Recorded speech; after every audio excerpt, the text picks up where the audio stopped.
নমস্কার বন্ধুরা, আজকে আমি বানাবো রুই মাছ দিয়ে আলু পটল দিয়ে তরকারি। তার জন্য রুই মাছগুলো নিয়েছি বন্ধুরা, ভালো করে ধুয়ে লবণ হলুদ মাখিয়ে নেবো। আর এখানে আলু আর পটল কেটে নিয়েছি।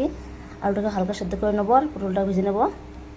আর একটু সব রকম মশলা নিয়েছি, মশলাগুলো বেটে নেবো। দেখো বন্ধুরা, খুব সহজে করবো। দেখো মাছের লবণ মেখে নিয়েছি, মশলাটা বেটে নিয়েছি, আলুটা সেদ্ধ করে নিয়েছি। এই যে গ্যাস ধরে কড়াই বসেছি, কড়াই তেল গরম হয়ে গেছে। এই তেলে একে একে মাছগুলো দিয়ে উল্টে উল্টে লাল করে ভেজে নেবো। মাছগুলো লাল করে উল্টে ভেজে নিয়ে তুলে নেবো। দেখো মাছগুলো সব ভেজে তুলে নিয়েছি যে লাল করে। এবার এই তেলে পটলগুলো ভেজে নেবো। দেখো আবার কড়াইতে তেল দিয়েছি, এই তেলে পড়ানো গোটা জিরা তেজপাতা। এটা ভাজা ভাজা হয়ে গেছে। বেটে রাখা মশলা, লবণ হলুদ ডাল আর মুরগি দিয়ে কষিয়ে নেবো। দেখো মশলাটা কষানো হয়ে গেছে। এর মধ্যে ঢুকিয়ে রাখা পটল আর সেদ্ধ করে রাখা আলুটা দিয়ে ভালো করে কষিয়ে নেবো। কষিয়ে জল দিয়ে দেবো, জল আগে পরিমাণ মতো। দেখো ঝোলটা কত সুন্দর ফুটে উঠেছে। এর মধ্যে মাছগুলো সব দিয়ে দেবো একে একে। দেখো মাছ দেওয়ার পর তরকারি কত সুন্দর ফুটে উঠেছে। এর মধ্যে 2-4টা আলু ভেঙে দেবো। বন্ধুরা আমার এই সুন্দর ভিডিওটা ভালো লাগা থাকে চ্যানেলকে সাবস্ক্রাইব করে দিও। তরকারিটা আমি ঢেলে নেবো। দেখো তরকারিটা ঢেলে নিয়েছি যে